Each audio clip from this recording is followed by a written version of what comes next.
Habari zenu wapendwa wangu, ni kwa mara nyingine tena, karibuni katika kipindi hiki. Basi kama wewe ni mgeni, nataka nikukumbushe kitu hiki, usisahau kubonyeza alama neno subscribe, kulike, kucomment na kushare. Ukifanya hivyo utakuwa ukipata vipindi vyangu kwa wakati na utakuwa ukijifunza mambo mbalimbali kupitia kipindi hiki, kupitia vipindi hivi. Kwa hiyo karibu sana kama ni mgeni, ila kama ni mwenyeji karibu tena na endelea kutembelea vipindi vyangu.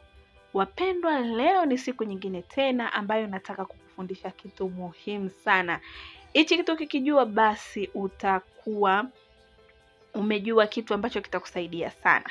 Kitu ambacho nataka kukufundisha ni siku ya leo ni msaada wa limao katika wale watu ambao wana tatizo la kutokwa na jasho jingi sana. Hiyo inamlazimu mpaka anatumia vitu vingi sana, lakini bado anakuwa na shida ya kutokwa na jasho jingi sana maeneo ya kwapani.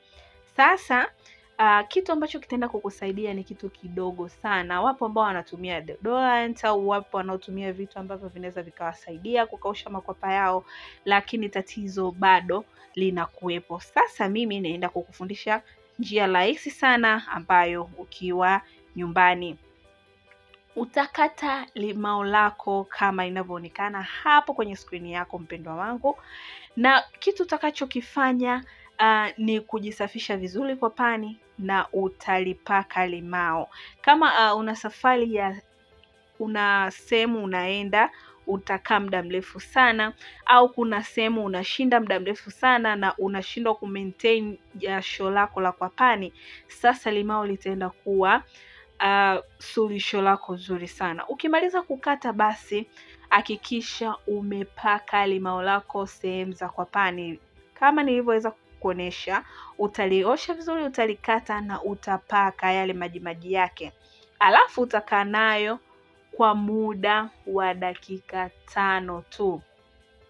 Baada ya hapo mpendo wangu, nenda kaoshe vizuri makwapa yako.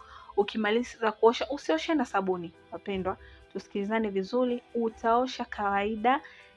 Ukishamaliza kupaka utakaa dakika 5, utakwenda kuosha na maji. Utaosha na maji tu vizuri. Basi na kuhakikisha mpendo wangu, hiyo itakusaidia sana. Utakuwa mkavu siku nzima, hautolisikia jasho, hautosikia harufu mbaya, hautojisikia uncomfortable.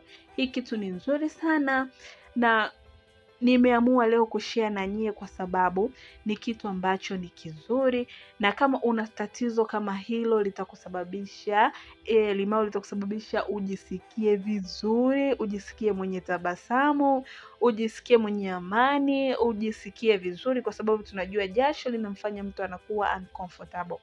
Fanya kitu hiki, ni rahisi sana, lakini kama kuna kitu chako sawa unakifanya, ila nimekufundisha kitu ambacho kila mtu anaweza kukifanya. Limao, sidhani kama mtu atakosa limao shilingi 100, shilingi 200.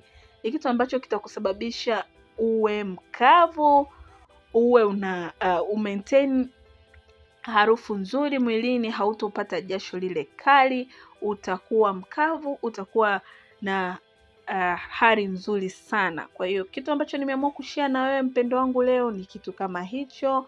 Nimependa kufanya wapendwa wangu ambao wana tatizo, au kama ndugu yako au kama rafiki yako, mshauri aweze kufanya hiki, au hata kama wewe unaenda sehemu ya mbali, unaona hutaki kusweti, hata kama sio tatizo, ila hautaki kusweti, unataka kuwa mkavu siku nzima, fanya zoezi hili, utakuwa mkavu, utajisikia vizuri sana. Jamani, ni limao, halina side effect yoyote, na ni vizuri sana kama unatumia hivi mpendo wangu, makwapa yako yawe yamenyolewa. Nyoa makwapa yako, kata kipande cha limao, paka. Ukimaliza kaa dakika 5, jisafishe vizuri. Usijisafishe na sabuni, jisafishe tu vizuri na maji. Baada ya dakika 5, alafu ona utakavyokaa vizuri. Natumai ukishafanya hivyo utakuja kuniwekea comment hapa kwamba zoezi langu ni bamba. Asanteni sana kwa upendo wenu, asante kwa kuendelea kurudi katika vipindi vyangu, na tena narudia, kama wewe ni mgeni, usisahau kubonyeza alama neno subscribe. Mambo mazuri yanazidi kuja. Karibuni sana na asanteni kwa kunisikiliza.